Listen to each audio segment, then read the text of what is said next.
লিও টলস্টয়ের লেখা 3 কোশ্চেন্সের বেশ কিছুটা অংশ আমরা পড়েছি। তার থেকে আমরা দেখলাম কি 3টে প্রশ্ন আমরা খুঁজে পেয়ে গেছি। জারের মনে যে 3টি প্রশ্ন ছিল, একটা হচ্ছে সঠিক সময় কোনটা যে কোনো কাজ শুরু করার ক্ষেত্রে, দ্বিতীয় ছিল সঠিক ব্যক্তি কারা, আর 3 নম্বর ছিল সব কাজের মধ্যে থেকে সবথেকে গুরুত্বপূর্ণ কাজ কোনটা, কিভাবে তিনি নির্ধারণ করবেন। এবং তার জন্য অনেক বিদ্বানেরা এসেছিল তাকে উত্তর দিতে। বিভিন্ন লোকের মতবাদ বিভিন্ন হওয়াতে যার কারোর সঙ্গেই একমত হতে পারেননি। তার জন্য তিনি কি ঠিক করেছিলেন যে হারমিট অর্থাৎ একজন সন্ন্যাসীর সাথে দেখা করবেন, যিনি তার জ্ঞানের জন্য বহু প্রসিদ্ধ ছিলেন। তারপরে দেখি তিনি কি করলেন। The hermit lived in a wood which he never quitted. সেই হারমিট বা সেই সন্ন্যাসী একটি বনে বাস করতেন, বনে এক কুটিরে বাস করতেন, হুইচ হি নেভার কুইটেড, যেখান থেকে তিনি এক পাও নড়তেন না। And he received none but common folk, এবং তিনি শুধুমাত্র সাধারণ লোকের সাথেই দেখা করতেন, আর কারোর সাথে না। So the tsar put on simple cloth, সেই জন্য সেই জার সাধারণ পোশাক পরলেন, তার রাজকীয় পোশাক ছেড়ে সাধারণ পোশাক পরলেন। And before reaching the hermit cell dismounted from his horse, এবং তার কুটিরে পৌঁছানোর আগে তিনি ঘোড়া থেকে নেমে গেলেন। And living his bodyguard behind went on alone, তারপর দেহরক্ষী, বডিগার্ডস মানে দেহরক্ষী, দেহরক্ষীদের পিছনে রেখে তিনি একাই সেখানে গেলেন। When the Tsar approached, the hermit was digging the ground in front of his hut. যখন জার প্রায় পৌঁছে গেছেন, তিনি দেখলেন যে সেই সন্ন্যাসী ওয়াজ ডিগিং মাটি খুঁড়ছিলেন, in front of his hut, তার কুটির বা কুড়ে ঘরের সামনে মাটি খুঁড়ছিলেন। Seeing the tsar he greeted him, জারকে দেখে তিনি অভ্যর্থনা জানালেন। অ্যান্ড ওয়েন্ট অন ডিগিং, এবং তারপর মাটি খোঁড়া চলতে লাগলো। The hermit was frail and weak, সন্ন্যাসী ছিলেন শীর্ণ দুর্বল। And each time he stuck his spade into the ground and turn the little earth he breath heavily, এবং প্রত্যেকবার কোদাল দিয়ে মাটি কোপানোর সময় অল্প অল্প মাটি তুলেই তিনি হাঁপিয়ে পড়ছিলেন। ব্রেথ হেভিলি মানে জোরে জোরে নিঃশ্বাস নিচ্ছিলেন, মাটি তোলার পরেই তিনি হাঁপিয়ে পড়ছিলেন। The tsar went up to him and said, tsar তার কাছে গেল এবং বলল, I have come to you wise hermit to ask you to answer 3 questions. আমি আপনার কাছে এসেছি 3টে প্রশ্নের উত্তর জানতে। হাউ ক্যান আই লার্ন, আমি কিভাবে শিখব, to do the right thing at the right time, সঠিক জিনিস সঠিক সময়ে করতে আমি কিভাবে শিখব। How are the people I most need, কে সেই ব্যক্তি যাদের আমার সব থেকে দরকার। And to whom should I therefore pay more attention than to the rest, এবং বাকিদের মধ্যে থেকে কাকে আমার সবচেয়ে বেশি মনোযোগ দেওয়া দরকার সেটাই বা আমি কিভাবে জানবো।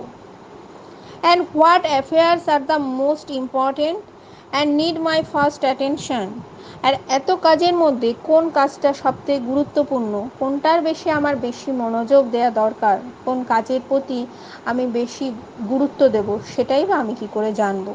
এই 3টে প্রশ্ন আছে আমার, আর এই 3টে প্রশ্নের উত্তর আমার চাই। The hermit listen to the tsar, hermit জারের কথা শুনলেন, বাট আনসার নাথিং, কিন্তু কোনো উত্তর দিলেন না। He just Pat on his hand, তিনি শুধুমাত্র হাতের উপর থুতু ফেললেন। অ্যান্ড রিকমেন্সড ডিগিং, এবং আবার মাটি খুঁড়তে শুরু করলেন। You are tired said the tsar, tsar তখন কি বলল, আপনি খুব ক্লান্ত। Let me take the spade and work a while for you, দিন আমাকে কোদালটা দিন, আমি আপনার জন্য কিছুটা মাটি খুঁড়ে দিচ্ছি। থ্যাঙ্কস সেড দ্য হারমিট, সন্ন্যাসী তাকে বললেন ধন্যবাদ। And giving the spade to the tsar, জারকে কোদালটা দিলেন। He sat down on the ground, তারপর তিনি মাটির উপরে বসে পড়লেন বা মাটিতে বসে পড়লেন। When he had dug the 2 beds, the jar stopped and repeated his question. তখন দুস্তর ডাক 2 beds, দুতল বা দুস্তর মাটি কোপানো হয়ে গেল। জার স্টপড, রাজা বা সম্রাট বা জার তার কাজ থামিয়ে দিলেন। অ্যান্ড রিপিটেড হিজ কোশ্চেন্স, এবং তার প্রশ্নগুলো আবার রিপিট করলেন, পুনর্বার বললেন। The hermit again gave no answer. সন্ন্যাসী কিন্তু আবারও কোনো উত্তর দিলেন না, বাট রোজ, কিন্তু উঠে দাঁড়ালেন। Stretched out his hand for the spade, এবং হাত বাড়িয়ে দিলেন তার কোদাল ধরার জন্য। অ্যান্ড সেড, এবং বললেন, now rest a while and let me work a bit. এখন আপনি কিছুক্ষণ বিশ্রাম করুন, আমি মাটি খুঁড়ে নিচ্ছি, আমি আমার কাজ আবার করছি। But the tsar did not give him the spade, কিন্তু জার তাকে সেই কোদাল ফেরত দিলেন না। অ্যান্ড কন্টিনিউড টু ডিগ, তিনি খুঁড়েই চললেন, তার কাজ করে চললেন। 1 hour passed and another, 1 ঘন্টা কেটে গেল এবং আরও সময় বেরিয়ে গেল। The sun began to Singh, এদিকে সূর্য ডুবতে চলেছে, বিহাইন্ড দ্য ট্রিজ, গাছের আড়ালে চলে গেছে। And the tsar at last took the spade into the ground and said, I came to you wise man. এরপর অবশেষে জার সেই কোদালকে মাটির উপর রেখে, ইনটু দ্য গ্রাউন্ড, স্টাক মানে আটকিয়ে রেখে বা কোদালটাকে জোরে মাটির উপর পুঁতে দিয়ে সেই সন্ন্যাসীকে তিনি বললেন, I come to you wise man, আমি তো আপনার কাছে এসেছি। For an answer to my questions, আমার এই প্রশ্নের উত্তর জানার জন্য। If you can give me none, tell me so and I will return home. আপনি যদি এই প্রশ্নের উত্তর দিতে না পারেন, আমাকে বলে দিন, আমি ফিরে যাব আমার ঘরে। Here come someone running, said the hermit. তখন সন্ন্যাসী হঠাৎ করে বললেন, দেখুন দেখুন, কেউ একজন ছুটে আসছে এইদিকে। Let us see who it is, চলুন তো দেখি সে কে, ওই ব্যক্তি কে আসছে। The tsar turn round, tsar পিছন ঘুরলেন, and saw a bearded man come running out of the wood, এবং দেখলেন একজন দাড়িওয়ালা লোক বন থেকে ছুটতে ছুটতে বেরিয়ে আসছে। The man held his hands pressed against his stomach, তিনি কি দেখলেন, লোকটি দুহাত দিয়ে তার পেট চেপে ধরে আছে।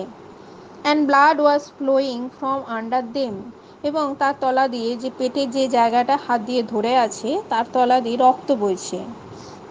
When he reached the tsar, যখন সে জারের কাছে পৌঁছালো, he fell fainting on the ground মোর্নিং ফিবলি, যখন সে পৌঁছালো, ক্ষীণভাবে কাতরাতে কাতরাতে সে জ্ঞান হারিয়ে মাটিতে পড়ে গেল। The tsar and the hermit unfastened the man's clothing, সেই সন্ন্যাসী এবং জার লোকটির পোশাক আলগা করলেন। There was a large wound in his stomach, তার পেটে একটা বিরাট ক্ষত ছিল। The tsar washed it as best he could, tsar কি করলেন, যতটা পারলেন ভালোভাবে সেটা ধুয়ে মুছে পরিষ্কার করে দিলেন। And bandaged it with his handkerchief and with towel the hermit had, এবং জারের কাছে যে রুমাল ছিল এবং সন্ন্যাসীর কাছে যে তোয়ালে ছিল সেই দিয়ে তার পেটের ওই ক্ষতস্থানে একটা ব্যান্ডেজ বেঁধে দিলেন। But the blood would not stop flowing, কিন্তু রক্ত বওয়া বন্ধ হচ্ছিল না।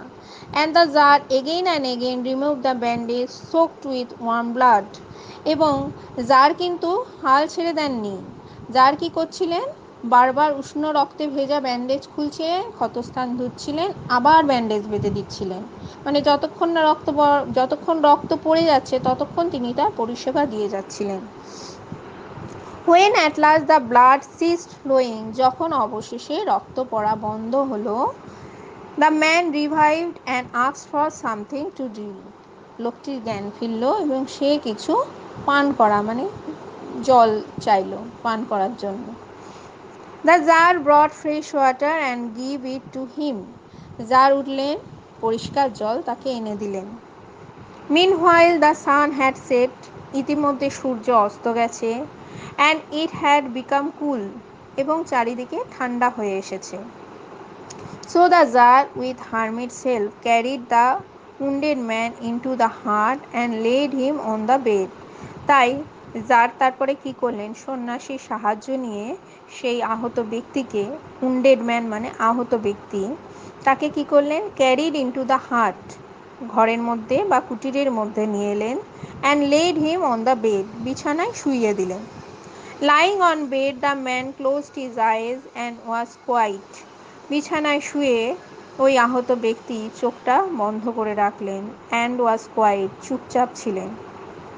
But the tsar was so tired with his work and with the work he had done, কিন্তু যার এতক্ষণ জুড়ে যা কাজ করেছিলেন তার জন্য ক্লান্ত হয়ে পড়েছিলেন, that he crouched down on the threshold and also fell asleep so soundly that he slept all through the short summer night. এতক্ষণ ধরে তিনি মাটি খুঁড়েছিলেন, তারপর ওই অসুস্থ ব্যক্তিটি মানে আহত ব্যক্তিটির সেবা করেছিলেন, এর জন্য তিনি খুব ক্লান্ত হয়ে পড়েছিলেন, খুব ক্লান্ত হয়ে পড়েছিলেন এবং এতটাই ক্লান্ত হয়ে পড়েছিলেন যে দোরগোড়ায় গুটিসুটি মেয়ে তিনি শুয়ে পড়লেন আর ঘুমিয়েও পড়লেন এবং ঘুমটা এতটাই গভীরভাবে হয়েছিল যে সেই সারা রাত তিনি সেখানেই ঘুমিয়ে কাটালেন। When he awoke in the morning, যখন তিনি সকালবেলায় উঠলেন, it was long before he could remember where he was or who was the strange bearded man lying on the bed and gazing intently at him with shining eyes. সকালে যখন ঘুম থেকে তিনি উঠলেন, অনেকক্ষণ পর্যন্ত তিনি মনে করতে পারলেন না তিনি কোথায় রয়েছেন, মানে তার মনে পড়ছে না যে তিনি কোথায় বা অপরিচিত দাড়িওয়ালা লোকটা কে, where he was and who was the strange bearded man, সে কোথায় আর ওই দাড়িওয়ালা লোকটি কে, lying on the bed, যে বিছানায় শুয়ে আছে, and gazing intently at him with shining eyes, তাই তার দিকে বড় বড় চোখ করে তিনি তাকিয়ে থাকলেন যে কে এ বা তিনি কোথায় আছেন। Forgive me, said the bearded man in a weak voice. সেই দাড়িওয়ালা ব্যক্তি ক্ষীণ কণ্ঠে জারকে বলল, ফরগিভ মি, আমাকে ক্ষমা করবেন। When he saw that the jar was awake and was looking at him, যখন সে আহত দাড়িওয়ালা লোকটি দেখলেন জার তার ঘুম থেকে উঠেছে এবং তার দিকে তাকিয়ে আছে, তখন তিনি ক্ষীণ কণ্ঠে তাকে বললেন, আমাকে ক্ষমা করবেন। I do not know you and have nothing to forgive you for, said the jar. যার উত্তরে তাকে বললেন, আমি তো আপনাকে চিনি না, তাই ক্ষমা করার মতো কোনো কারণই নেই। You do not know me, but I know you. আপনি আমাকে চেনেন না, কিন্তু আমি আপনাকে চিনি। I am that enemy of yours who sought to revenge himself on you. আমি আপনার সেই শত্রু যে আপনার উপর প্রতিশোধ নেবার প্রতিজ্ঞা করেছিল। Because you executed his brother and seized his property, কারণ আপনি তার ভাইকে প্রাণদণ্ড দিয়েছিলেন আর তার বিষয় সম্পত্তি বাজেয়াপ্ত করেছিলেন, মানে ওই দাড়িওয়ালা ব্যক্তির ভাইকে যার মৃত্যুদণ্ড দিয়েছিলেন এবং তার যা যা সম্পত্তি ছিল তিনি বাজেয়াপ্ত করেছিলেন, সেই জন্য তার ভাই পণ করেছিল যে জারের কাছে প্রতিশোধ নেবে, মানে জারের বিরুদ্ধে প্রতিশোধ নেবে, যেহেতু সে ভাইকে মেরেছিল। And I resolved to kill you on your way back. I knew you had gone alone to see the hermit. আমি জানতাম আপনি একা সন্ন্যাসীর সাথে দেখা করতে এসেছিলেন। And I resolved to kill you on your way back.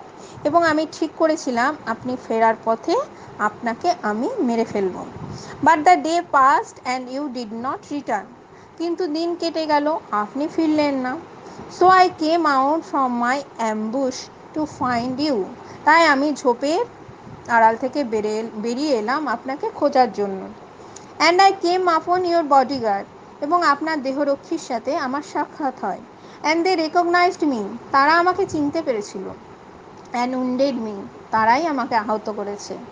I escaped from them, আমি তাদের থেকে কোনো রকমে পালিয়ে এসেছি। But should have bled to death had you not dressed my wound. কিন্তু আপনি যদি পরিষেবা না দিতেন, আপনি যদি এইভাবে আমার ক্ষত সারিয়ে না তুলতেন, আমি হয়তো এতক্ষণ মৃত্যুর কোলে চলে যেতাম। I wish to kill you, আমার ইচ্ছা ছিল আপনাকে মেরে ফেলার।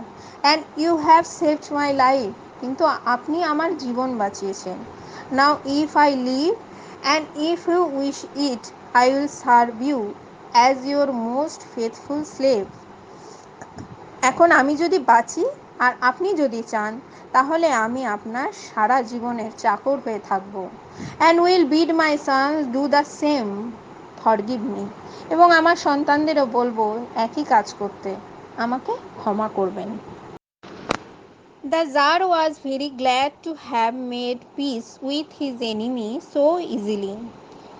জার খুব খুশি হয়েছিলেন তার শত্রুর সাথে এত সহজে শান্তি স্থাপনা করতে পেরে। And to have gained him for a friend, এবং তাকে বন্ধু হিসাবে পেয়ে। And he not only forgive him, তিনি শুধু তাকে ক্ষমাই করলেন না, but said he would send his servants and his own physician to attend him. তিনি এও বললেন যে তিনি তার চাকরদের এবং নিজের চিকিৎসককে পাঠিয়ে দেবেন তার দেখাশোনা করতে। And promise to restore his property, কথা দিলেন যে তার বিষয় সম্পত্তি আবার তাকে ফিরিয়ে দেবেন। Having taken leave of the wounded man, তারপর সেই আহত ব্যক্তির থেকে বিদায় নিয়ে tsar went out into the porch, tsar সেই কুটিরের বারান্দায় বেরিয়ে এলেন। And looked around for the hermit, এবং সেই সন্ন্যাসীকে খুঁজতে শুরু করলেন। Before going away he wished once more to beg, চলে যাওয়ার আগে তিনি আশা করেছিলেন ওয়ান্স মোর টু বেগ, আর একবার প্রার্থনা করবেন, and answer to the questions he had put, যে প্রশ্ন তিনি করেছেন তার উত্তরের জন্য। The hermit was outside on his knees, সন্ন্যাসী বাইরেই ছিলেন। On his knees sowing seeds in the beds that had been dug the day before, সেই খুঁড়ে রাখা জমি যা আগের দিন খুঁড়ে রাখা হয়েছিল, সেই খুঁড়ে রাখা জমিতে সন্ন্যাসী বীজ বপন করছিলেন। The tsar approached him, tsar তার কাছে গেলেন। অ্যান্ড সেড, এবং বললেন, for the last time I pray you to answer my question wise man, হে বিজ্ঞ ব্যক্তি, শেষবারের জন্য আমি আপনার কাছে প্রার্থনা করছি, দয়া করে আপনি আমার প্রশ্নের উত্তর দিন। You have already been answered, আমি তো আপনাকে প্রশ্নের উত্তর ইতিমধ্যে দিয়েই দিয়েছি। সেড দ্য হারমিট, সন্ন্যাসী উত্তর দিলেন। Still crouching on his thin legs, তখনও অবধি হাঁটু গেড়ে তার সেই সরু পায়ে বা শীর্ণ পায়ে গুড়ি মেরে বসেছিলেন। And looking up at the tsar, এবং জারের মুখের দিকে তাকিয়েছিলেন। হু স্টুড বিফোর হিম, যে জার তার সামনে দাঁড়িয়েছিল। How answered, what do you mean, কীভাবে উত্তর দিলেন, কি বলতে চান আপনি? আস্ক দ্য জার, জার তাকে জিজ্ঞাসা করলেন, আপনি কি বলছেন, আমি কিছু বুঝতে পারছি না। Do you not see, replied the hermit, আপনি কি দেখতে পাচ্ছেন না, সন্ন্যাসী উত্তর দিলেন। If you had not pitied my weakness, যদি কাল আপনি আপনি উইকনেস ইয়েস্টারডে, যদি কাল আপনি আমার এই দুর্বলতাকে দয়া না করতেন বা করুণা না দেখাতেন, and had not dug those beds for me, এবং এই জমি আমার জন্য খুঁড়ে না দিতেন, but had gone your way, না খুঁড়ে দিয়ে যদি আপনি আপনার পথে আবার ফিরে যেতেন, that man would have attacked you, ওই আহত ব্যক্তি আপনাকে আক্রমণ করত। And you would have repented of not having stayed with me, এবং পরে আপনি অনুশোচনা করতেন তার জন্য যে কেন আপনি আমার সঙ্গে থাকলেন না। So the most important time was when you were digging the beds, তাই সবচেয়ে গুরুত্বপূর্ণ সময় হলো যখন আপনি আমার জন্য এই মাটি খুঁড়ে দিচ্ছিলেন। And I was the most important man, এবং তখনকার জন্য সবচেয়ে গুরুত্বপূর্ণ ব্যক্তি ছিলাম আমি। And to do me good was your most important business, আর আমার জন্য কিছু ভালো করা ছিল আপনার সবচেয়ে গুরুত্বপূর্ণ কাজ। আফটারওয়ার্ডস, এরপর, when that man ran to us, যখন এই ব্যক্তি আমাদের কাছে ছুটে এলো, the most important time was when you were attending to him, আপনার কাছে তখন সবচেয়ে গুরুত্বপূর্ণ সময় কী ছিল, তার দেখাশোনা করা। For if you had not bound up his wounds he would have died without having made peace with you, আপনি যদি সেই আহত ব্যক্তির ওই ব্যান্ডেজ বেঁধে না দিতেন, তাহলে হয়তো সে মারা যেত, আপনার সঙ্গে শান্তি স্থাপনাও হতো না। So he was the most important man, so he was a most important man, তাই তখন সে ছিল আপনার কাছে সবচেয়ে গুরুত্বপূর্ণ ব্যক্তি। And what you did for him, এবং আপনি তার জন্য যা করলেন, was your most important business, আপনার কাছে গুরুত্বপূর্ণ কাজ ছিল সেটাই, তার ভালো করাটা। রিমেম্বার দেন, তাই মনে রাখবেন, there is only one time that is important, now. তাই শুধুমাত্র একটা সময়ই গুরুত্বপূর্ণ, সেটা কি? সেটা হচ্ছে এখন, এই মুহূর্ত, মানে এই মুহূর্তে যে সময়টা আমার কাছে আছে সেই সময়টাই গুরুত্বপূর্ণ। It is the most important time because it is the only time when we have any পাওয়ার। এই মুহূর্তটা আপনার কাছে সবচেয়ে গুরুত্বপূর্ণ কেন? কেন? কারণ এই মুহূর্তেই আমার কাছে সমস্ত ক্ষমতাটা আছে। The most necessary man is he with whom you are. আর সবচেয়ে গুরুত্বপূর্ণ ব্যক্তি হলো সে যার সাথে আপনি সেই মুহূর্তে আছেন। For no man knows whether he will ever have dealing with any one else. কারণ কেউ জানে না কারোর সাথে আর তার দ্বিতীয়বার সুযোগ আসবে কিনা তার সঙ্গে দেখা হওয়ার বা তার সঙ্গে আবারও সাক্ষাৎ হওয়ার। And the most important affair is, এবং সবথেকে গুরুত্বপূর্ণ কাজ হলো টু ডু হিম গুড, তার ভালো করার। Because for that purpose alone was man sent into this life. মানুষকে শুধুমাত্র সেই উদ্দেশ্যেই এই জীবনে পাঠানো হয়েছে। তাহলে যে তিনটে প্রশ্ন জারের মনে ছিল, প্রথম প্রশ্ন ছিল যে কোনো কাজ করার জন্য সবচেয়ে গুরুত্বপূর্ণ সময় কোনটা? জার কি উত্তর দিলেন যে কোনো কাজ করার জন্য সবচেয়ে গুরুত্বপূর্ণ সময় হলো সেই মুহূর্ত, যে মুহূর্তে দাঁড়িয়ে তুমি ভাবছো যে কোন সময় আমি কাজটা করব, সেই মুহূর্তটাই সবচেয়ে গুরুত্বপূর্ণ। মানে নাও, না মানে এখন, এখন আমি দাঁড়িয়ে ভাবছি যে কোন সময় আমি কাজটা করব, তার মানে এখনই করব, মানে সেই মুহূর্তেই আমি করব। তারপরের প্রশ্ন ছিল যে গুরুত্বপূর্ণ ব্যক্তিকে, যে এই কাজে সাহায্য করবে, মানে যে কাকে আমি নেব যে এই কাজ করার জন্য, কাকে আমি বাছবো এই কাজটা করার জন্য। তাহলে কি উত্তর দিলেন? যে যার সঙ্গে তুমি আছো তার জন্য কাজ করো, সেটাই তোমার গুরুত্বপূর্ণ ব্যক্তি। সে একটা মুহূর্তে সন্ন্যাসীর সাথে ছিল, তার জন্য কাজ করলো, সে ছিল সেই সময়ের গুরুত্বপূর্ণ ব্যক্তি। তারপরে ওই আহত লোকটি এলো, তার জন্য কাজ করলো, তার পরক্ষণে তাহলে গুরুত্বপূর্ণ ব্যক্তি হলো আহত লোকটি। তার মানে সেই মুহূর্তে আমার সঙ্গে যে থাকছে তার জন্য কাজ করাই হলো আমার সেই মুহূর্তের গুরুত্বপূর্ণ সময় এবং গুরুত্ব।